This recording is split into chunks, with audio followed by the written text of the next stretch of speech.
இன்றைக்கி நம்ம cost accounting சப்ஜெக்டில் materials costing chapter exam point of வியூவில் ரிவிஷன் பண்ண போகிறோம்.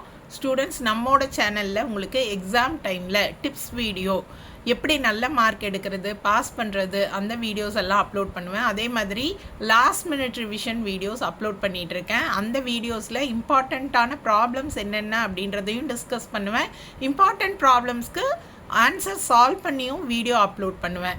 எக்ஸாம் பாயிண்ட் ஆஃப் வியூ அப்படின்ற பிளேலிஸ்ட் லிங்க் டிஸ்கிரிப்ஷன் பாக்ஸில் இருக்கும், செக் பண்ணிக்கோங்க. எல்லா சப்ஜெக்ட்டுக்குமே exam point of view cost accounting, exam point of view financial management, exam point of view corporate accounting அப்படின்னு பிளேலிஸ்ட் இருக்கும். அந்த பிளேலிஸ்ட்டில் இருக்க ப்ராப்ளம்ஸ் எல்லாம் கண்டிப்பாக எக்ஸாம் டைமில் மிஸ் பண்ணாமல் போட்டு பார்த்துட்டு போங்க. உங்களுக்கு ஹெல்ப்ஃபுல்லாக இருக்கும், நல்ல மார்க் எடுக்க முடியும். ஓகே, உங்களோட காஸ்ட் அக்கௌண்டிங் சப்ஜெக்டில் யூனிட் 3 என்ன அப்படின்னு பார்த்தீங்கன்னா மெட்டீரியல்ஸ் காஸ்டிங் சாப்டர் ரொம்பவே இம்பார்ட்டண்ட்டான சாப்டர்.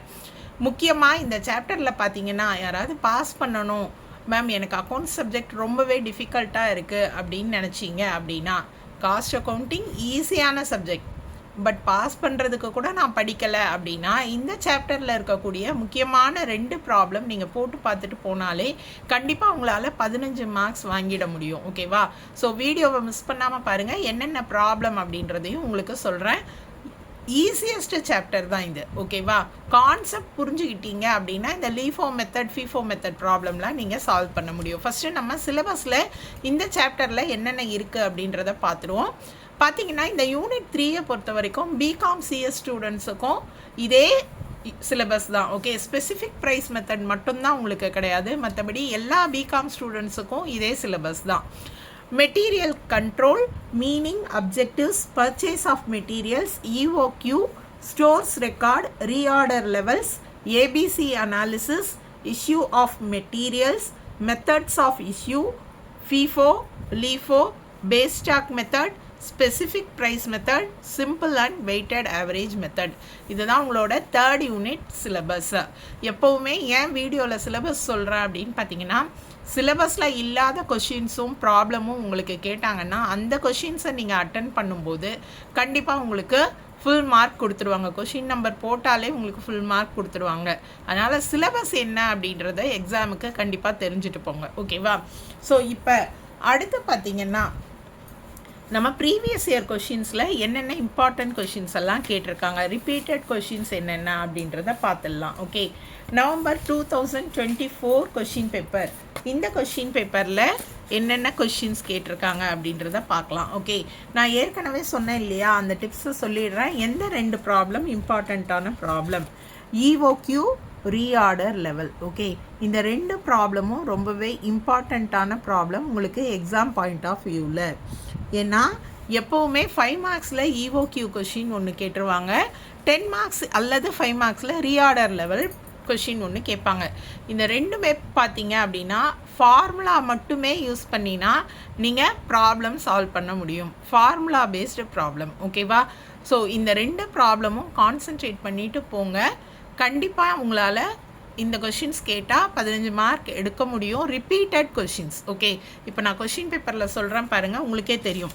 நவம்பர் 2024 கொஷின் பேப்பர் பொறுத்த வரைக்கும் பார்த்தீங்கன்னா எல்லா ப்ராப்ளமுமே நான் சால்வ் பண்ணி வீடியோஸ் அப்லோட் பண்ணியிருக்கேன்.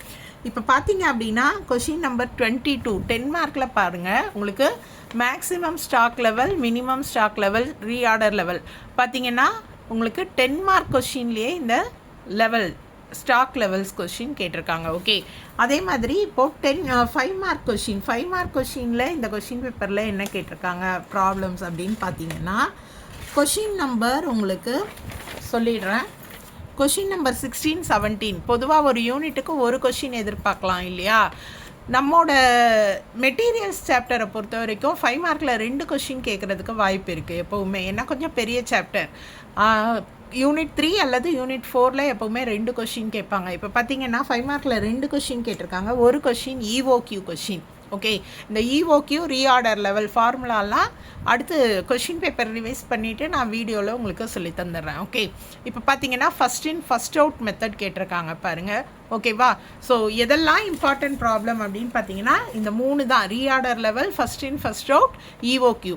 இஓக்யூவும் ரீஆர்டர் லெவலும் ஃபார்முலா பேஸ் பண்ணி நீங்கள் போட்டுட முடியும். ஃபஸ்ட் இன் ஃபஸ்ட் அவுட் வந்து கொஞ்சம் நீங்கள் புரிஞ்சுக்கணும், கான்செப்ட் புரிஞ்சு தான் உங்களால் போட முடியும். நம்மளோட சேனலில் first in first out method video upload பண்ணியிருக்கேன். உங்களுக்கு புரிஞ்சுக்கிற மாதிரி ஈஸியாக வந்து எக்ஸ்பிளைன் பண்ணி ப்ராப்ளம் சால்வ் பண்ணியிருப்பேன். கண்டிப்பாக அந்த வீடியோவை மிஸ் பண்ணாமல் பாருங்கள். ஓகே, அண்ட் இந்த ப்ராப்ளம் 3 ப்ராப்ளமுமே வீடியோ போட்டிருக்கேன். வீடியோக்கான லிங்க்கு நான் டிஸ்கிரிப்ஷன் பாக்ஸில் கொடுத்துட்றேன். ஓகே, அதே மாதிரி பார்த்தீங்க அப்படின்னா உங்களுக்கு நவம்பர் 2021 கொஷின் பேப்பர், இந்த கொஷின் பேப்பரில் என்ன கேட்டிருக்காங்க அப்படின்றத பார்க்கலாம். ஓகேவா? ஸோ உங்களுக்கு பார்த்தீங்க அப்படின்னா கொஷின் நம்பர் 22, இந்த கொஷின் பார்த்தீங்கன்னா ஃபஸ்ட் இன் ஃபஸ்ட் அவுட் மெத்தடில் தான் உங்களுக்கு ப்ராப்ளம் கேட்டிருக்காங்க. ஸோ கான்சன்ட்ரேட் பண்ணி படிங்க. First in first out method ரிப்பீட்டடாக நிறைய கொஷின் பேப்பர்ஸில் கேட்டிருக்காங்க. ஓகே, அடுத்து பார்த்தீங்கன்னா 5 மார்க் கொஷின்ஸ். 5 மார்க் கொஷின்ஸில் பாருங்கள், நான் ஏற்கனவே சொன்ன மாதிரி இந்த இஓக்யூ ப்ராப்ளம் 5 மார்க்கில் ஒரு ப்ராப்ளம் கேட்டிருக்காங்க கண்டிப்பாக. அதே மாதிரி பார்த்தீங்கன்னா stock levels, reorder level, minimum level, இந்த ப்ராப்ளம் கண்டிப்பாக கேட்டிருப்பாங்க. ஓகேவா? ரொம்பவே ஈஸியான ப்ராப்ளம்ஸ் ரெண்டுமே. அடுத்து நவம்பர் 2023 கொஷின் பேப்பரில் என்ன கேட்டிருக்காங்க அப்படின்றத பார்க்கலாம். ஓகே, 5 மார்க் கொஷினை பொறுத்த வரைக்கும் பார்த்தீங்க அப்படின்னா இஓக்யூ, நான் சொன்ன மாதிரி இஓக்யூ எக்கனாமிக் ஆர்டரிங் குவான்டிட்டி, இந்த கொஷின் ரொம்பவே இம்பார்ட்டண்ட்டான கொஷின், கொஷின் நம்பர் 16. ஓகே, அடுத்து பார்த்தீங்க அப்படின்னா இதில் வந்து கொஷின் நம்பர் 22 பார்த்தீங்கன்னா first in first out method. Okay, so எதனால் நான் இந்த கொஷின்ஸ்க்கெல்லாம் பேஜ் நம்பர் அதெல்லாம் கொடுக்கல அப்படின்னு பார்த்தீங்கன்னா ஈஸியாக சால்வ் பண்ண முடியும். நீங்கள் நம்மளோட சேனலில் அந்த ப்ராப்ளம்ஸ்க்கு வீடியோவும் அப்லோட் பண்ணியிருக்கேன். ஓகேவா? ஸோ அதில் நீங்கள் ரெஃபர் பண்ணிக்கோங்க. பாருங்கள், first in first out method. அடுத்து நவம்பர் 2022 கொஷின் பேப்பர். ஓகேவா? ஸோ நவம்பர் 2022 கொஷின் பேப்பரில் பார்த்தீங்க அப்படின்னா உங்களுக்கு கொஷின் நம்பர் 15 ஸ்டாக் லெவல்ஸ் தான் கேட்டிருக்காங்க. பாருங்கள், reorder level, minimum level, maximum level, அந்த ப்ராப்ளம் தான் கேட்டிருக்காங்க. ஓகே, அதே மாதிரி கொஷின் நம்பர் 16 பாருங்கள், இதுவுமே கூட இஓக்யூ கொஷின் தான். ஸோ ப்ரீவியஸ் இயர் கொஷின் பேப்பர்ஸை பொறுத்த வரைக்கும் பார்த்தீங்க அப்படின்னா இது ரெண்டுமே ரிப்பீட்டட் கொஷின்ஸ் தான். உங்களுக்கு 10 மார்க்கில் பாருங்கள், மறுபடியுமே ஸ்டாக் லெவல்ஸ், அதாவது reorder level, minimum level question கேட்டிருக்காங்க. 2 முறை 5 மார்க்லேயும் கேட்டிருக்காங்க, 10 மார்க்லேயும் கேட்டிருக்காங்க இல்லையா? ஸோ இந்த யூனிட் 3 பொறுத்த வரைக்கும் பார்த்தீங்கன்னா அதிகமாக கான்சென்ட்ரேட் பண்ணி படிக்க வேண்டிய கொஷின்ஸ்னு பார்த்தீங்கன்னா EOQ problem, reorder levels problem. ஓகேவா? அதே மாதிரி ஃபஸ்ட் இன் ஃபஸ்ட் அவுட் அதிகமாக கேட்டிருக்காங்க. பட் நீங்கள் 100 மார்க்ஸ் எய்ம் பண்ணக்கூடிய ஸ்டூடெண்ட்ஸாக இருந்தால் கண்டிப்பாக நீங்கள் first in first out, last in first out, இந்த எல்லா மெத்தட்லேயுமே ப்ராப்ளம் போட்டு பாருங்கள். ஏன்னா இதுக்கு முன்னாடியும் கொஷின் பேப்பர் இருக்குது. நான் உங்களுக்கு 4 கொஷின் பேப்பர் தான் சொன்னேன். ஒரு சில கொஷின் பேப்பரில் last in first out, simple average, weighted ஆவரேஜும் கேட்டிருக்காங்க. நான் வந்து previous 10 years question paper, 15 years question paper பார்த்துருக்கேன். அந்த பாயிண்ட் ஆஃப் வியூவில் பார்த்தீங்கன்னா உங்களுக்கு sometimes LIFO method, simple average, weighted average அதிகமாக கேட்டிருக்காங்க. Okay, base stock specific price வந்து அதிகமாக கேட்டதில்லை. பட் 100 எய்ம் பண்ணுற ஸ்டூடெண்ட்ஸ் எல்லா ப்ராப்ளமுமே நீங்கள் என்ன பண்ணுங்கள், ரிவிஷன் பண்ணிவிட்டு போங்க. ஓகேவா? அடுத்து வேறு என்னென்ன கொஷின்ஸ் எல்லாம் கேட்பாங்க. 2 மார்க் கொஷின்ஸில் கூட பார்த்தீங்கன்னா இந்த இஓக்யூவோட ஃபார்முலா, இஓக்யூவோட மீனிங் ரிப்பீட்டடாக கேட்டிருப்பாங்க. இஓக்யூனா என்னென்னு எக்ஸ்பிளைன் பண்ணியே நான் வீடியோ போட்டிருக்கேன் பாருங்கள். எக்ஸ்பேண்ட் இஓக்யூ கேட்டிருக்காங்க. What is perpetual inventory system, what is maximum stock level. அப்போது இந்த ரெண்டுமே நீங்கள் படிச்சிங்கன்னா 5 மார்க் 10 மார்க் மட்டும் கிடையாது, 2 மார்க்லேயும் எழுத முடியும். நீங்கள் மீனிங் படித்து எழுதுங்க. உங்களுக்கு மீனிங் தெரியலன்னா அட்லீஸ்ட் நீங்கள் ஃபார்முலாவாவது எழுதிட்டு வரணும். அக்கௌண்ட் சப்ஜெக்டை பொறுத்த வரைக்கும் 2 மார்க் கொஷினில் உங்களுக்கு மீனிங் எழுத தெரில, ஆன்சர் எழுத தெரிலனா இதுக்கு ஃபார்முலா படிச்சிருப்பீங்க இல்லையா, அது மட்டுமாவது எழுதிட்டு வரலாம். ஸோ 3 கொஷின் 2 மார்க்கில் கேட்டிருக்காங்க. அடுத்து இந்த கொஷின் பேப்பரில் பாருங்கள், 2 மார்க்கில் இஓக்யூ கேட்டிருக்காங்க. வாட் இஸ் மெட்டீரியல், இந்த 2 கொஷின் கேட்டிருக்காங்க. அதே மாதிரி பாருங்கள், ஃபீஃபோ மெத்தட்னா என்ன, லீஃபோ மெத்தட்னா என்ன, what is EOQ. So EOQ வந்து ரிப்பீட்டட் உங்களுக்கு 2 மார்க் 5 மார்க் எல்லாத்துலேயுமே நீங்கள் அதிகமாக எதிர்பார்க்க வேண்டிய கொஷின். அடுத்து பார்த்தீங்கன்னா expand the term ABC JIT. அடுத்து பார்த்தீங்கன்னா மீனிங் ஆஃப் ஃபீஃபோ மெத்தட். இதெல்லாம் 2 மார்க்கில் கேட்டிருக்க கொஷின்ஸ். இதை தவிர நீங்கள் என்னென்ன கொஷின்ஸ் எல்லாம் தியரி பொறுத்த வரைக்கும் எதிர்பார்க்கலான்னா, சாப்டரை பொறுத்த வரைக்கும் மெட்டீரியல் மீனிங் ஒரு கொஷின் கேட்டிருந்தாங்க 2 மார்க். 2 மார்க் கொஷின்ஸ்க்கெல்லாம் வீடியோ கண்டிப்பாக அப்லோட் பண்ணுவேன் காஸ்ட் அக்கௌண்டிங் சப்ஜெக்ட்டுக்கு. அந்த யூனிட்டில் கொடுத்துருக்க கொஷின்ஸ் எல்லாம் கண்டிப்பாக படிச்சுக்கோங்க. ஓகேவா? வீடியோவை அப்லோட் பண்ணுறேன். மெட்டீரியல் கண்ட்ரோலோட மீனிங் 2 மார்க்கு. அந்த கொஷினும் படிச்சுக்கோங்க. ஓகே, ஸோ அதுக்கு முந்தி நான் சொன்னேன் இல்லையா, நான் வந்து previous 10 year question papers refer பண்ணியிருக்கேன், பார்த்துருக்கேன். அதுலேயுமே உங்களுக்கு என்னென்ன கொஷின்ஸ் எல்லாம் கேட்டிருக்காங்க அப்படின்றத நான் ஒரு முறை ஞாபகப்படுத்திடுறேன். ஓகேவா? ஸோ உங்களோட இதில் பார்த்தீங்க அப்படின்னா போர்ஷனில் பின் கார்டு, அதாவது இந்த ஸ்டோர்ஸ் லெட்ஜர் இருக்குது இல்லையா, ஃபீஃபோ மெத்தட் லீஃபோ மெத்தடு, அதில் பார்த்தீங்கன்னா இந்த பின் கார்டு அப்படின்னா என்னன்னு கேட்பாங்க 2 மார்க்கில். பின் கார்டோட ஃபார்மேட் இது வந்து நீங்கள் படிச்சுக்கோங்க. நம்மளோட ஸ்டோர்ஸ் லெட்ஜர் ப்ரிப்பேர் பண்ணுவோம் இல்லையா, receipt, issue, first in first out, last in first out மெத்தடில், இதை தான் வந்து பின் கார்டு அப்படின்னும் சொல்லுவாங்க. ஸோ இந்த பின் கார்டு கொஷின் கொஞ்சம் ரிப்பீட்டடாக கேட்டிருக்காங்க, அதனால் அந்த கொஷின் நீங்கள் 2 மார்க் ஓரியன்டாக பார்த்துக்கோங்க. ஓகேவா? ஸோ அடுத்து நீங்கள் என்ன கொஷின் படிக்கலாம் அப்படின்னு பார்த்தீங்கன்னா, உங்களுக்கு வந்து இந்த இன்வென்டரி கண்ட்ரோல் டெக்னிக்ஸ் தான். ஓகேவா? என்னென்ன டெக்னிக்ஸ் இருக்குது அப்படின்றது தான் இன்வென்டரி கண்ட்ரோல் டெக்னிக்ஸ். நமக்கு கேட்டிருந்தாங்க இல்லையா, ஏபிசினா என்ன, எஃப்என்டினா என்னென்னு. ஸோ இந்த ஏபிசி அனாலிசிஸ் இதெல்லாம் இன்வென்டரி கண்ட்ரோல் டெக்னிக் தான்.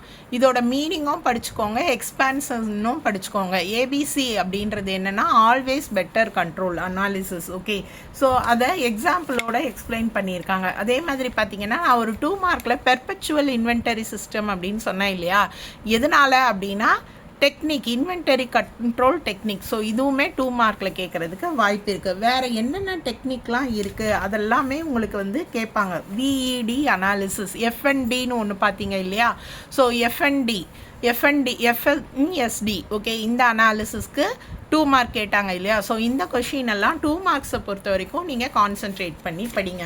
அடுத்து இந்த சாப்டரில் நான் இஓக்யூ ஃபார்முலா, ரீஆர்டர் லெவலோட ஃபார்முலா உங்களுக்கு ரிவைஸ் பண்ணுறேன்னு சொல்லியிருந்தேன் இல்லையா. உங்களோட cost accounting book, author name வந்து மூர்த்தி, அந்த புக்கில் பேஜ் நம்பர் 3.25 கொடுத்துருக்காங்க. ஓகே, ஸ்டாக் லெவல்ஸோட ஃபார்முலா. ஸோ நீங்கள் படிக்க வேண்டிய ஃபார்முலா இதுதான். ரீஆர்டர் லெவல் அப்படின்னா சிம்பிள் ஃபார்முலா, எல்லா இன்ஃபர்மேஷன்ஸுமே உங்களுக்கு கொடுத்துருப்பாங்க. ஜஸ்ட் நீங்கள் சப்ஸ்டியூட் பண்ணிங்கன்னா ஆன்சர் கிடச்சிடும். Maximum consumption into maximum reorder period. Minimum லெவலோட ஃபார்முலா என்ன அப்படின்னு பார்த்தீங்கன்னா, reorder level minus normal consumption into normal reorder period. அடுத்து மேக்ஸிமம் ஸ்டாக் லெவலோட ஃபார்முலா என்னன்னு பார்த்தீங்கன்னா, reorder level plus reorder quantity minus minimum consumption into minimum reorder period. Okay, அடுத்த average லெவலோட ஃபார்முலா என்னன்னு பார்த்தீங்கன்னா, minimum level plus half of the reorder quantity. Average லெவலுக்கே 2 formula use பண்ணலாம், ஆனால் ரெண்டுத்துலேயுமே ஆன்சர் சேமாக வராது, வேறு வேறு ஃபார்முலா தான், ஆன்சரும் வேறு வேறு தான். ஓகே, இன்னொரு ஃபார்முலா என்னன்னு பார்த்தீங்கன்னா, half maximum level plus minimum level.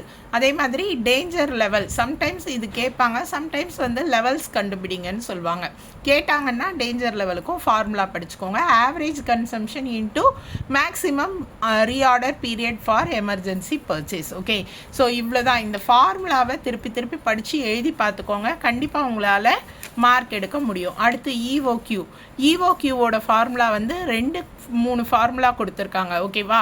பொதுவாக நாங்கள் யூஸ் பண்ணுற ஃபார்முலா 2AB/CS. இந்த 2ABயில் ஏனா என்ன அப்படின்னு பார்த்தீங்கன்னா, ஆனுவல் கன்சம்ஷன் இல்லை யூசேஜ் ஆஃப் மெட்டீரியல். பி அப்படின்றது buying cost per order, C அப்படின்றது காஸ்ட் பெர் யூனிட், எஸ் அப்படின்றது storage and carrying cost. Okay, இதை தவிர ஆல்டர்னேட்டிவ் ஃபார்முலாவும் இருக்குது. இந்த ஃபார்முலாவும் நீங்கள் படிக்கிறதுனா படிச்சுக்கலாம். உங்கள் காலேஜில் என்ன சொல்லி கொடுத்தாங்களோ ப்ரொஃபஸர், அதை நீங்கள் படிச்சுக்கோங்க. ஓகே, அதே மாதிரி அடுத்து பார்த்தீங்கன்னா, இந்த first in first out, last in first out, இந்த ப்ராப்ளம்லாம் வந்து உங்களுக்கு பெரிய ப்ராப்ளம்லாம் கேட்க மாட்டாங்க. அதாவது வித் ரிட்டர்ன்ஸ் எல்லாம் கொடுத்துருப்பாங்க உங்களுக்கு புக்கில், அந்த மாதிரி ப்ராப்ளம்லாம் உங்களுக்கு கேட்கவே மாட்டாங்க. ரொம்பவே சிம்பிளான ப்ராப்ளம்ஸ் தான் கேட்பாங்க. ஓகே, அப்போ நீங்கள் எந்த மாதிரி பார்த்துக்கலாம் அப்படின்னு பார்த்தீங்கன்னா, உங்களுக்கு ஃபஸ்ட் இன் ஃபஸ்ட் அவுட்டை பொறுத்த வரைக்கும் பேஜ் நம்பர் 3.68 இல்லஸ்ட்ரேஷன் 20. ஓகே, இதில் வந்து வித்தவுட் ரிட்டர்ன்ஸ் எல்லாம் இருக்காது, ஜஸ்ட் இஷ்யூ, உள்ளே வர்றது, பர்ச்சேஸ் பண்ணது, இந்த 2 இன்ஃபர்மேஷன் தான் இருக்கும். இந்த மாதிரி சின்ன ப்ராப்ளம் ஃபஸ்ட் இன் ஃபஸ்ட் அவுட்டில் பார்த்தா போதும். அதே மாதிரி லாஸ்ட் இன் ஃபஸ்ட் அவுட்டுக்கு கூட நீங்கள் என்ன பண்ணலாம் அப்படின்னா, அதே மாதிரி சிம்பிள் ப்ராப்ளம் தான்.